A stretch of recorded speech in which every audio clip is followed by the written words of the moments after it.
All right, guys, welcome back. Chief Kirk, Folk Herbology. So we're talking today about level 1 self-defense. We've been having a little series going here. One of the things that's been helpful for my students is in talking about the pluck. Now we're talking about pluck from a two-hand choke from behind.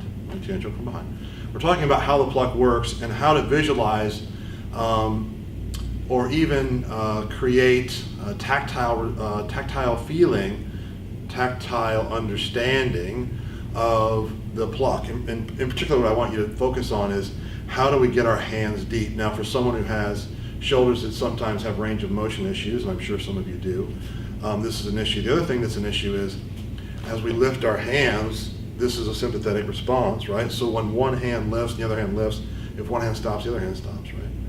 So how do we think about the pluck in terms of range of motion, right? So I'm gonna bring James in. And a lot of times what happens is the choke comes on, right? Here it comes. And as I make the pluck, right, I'm doing something like this. This is incorrect. What I want you to think about so you can get deep is I want you to think, or even have your partner put their finger on your elbow and push your elbow up this way, right? So when I make this motion here, I get much better results by lifting my elbow. So I don't think about my hands, I think about my elbow. The other thing I want you to think about is this.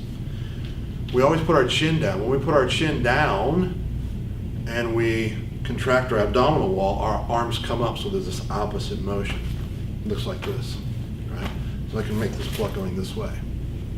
So all I really want you to do is this. I want you to try the chin down contracting motion as your hands come up.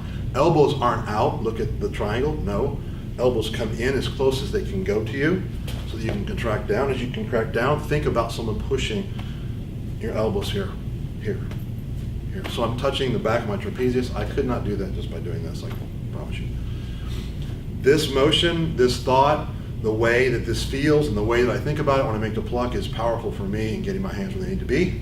I hope if you have that issue, that is powerful for you as well. If you don't, still think about this in this context because the elbows need to come in, I need to make the pluck, and I need the hands to come up really high right here, right? So it's not enough to pluck here. You have to get very deep. It means the elbows go high, okay? No comments? All right, that was a quick one. I hope it was helpful. As always, walk in peace.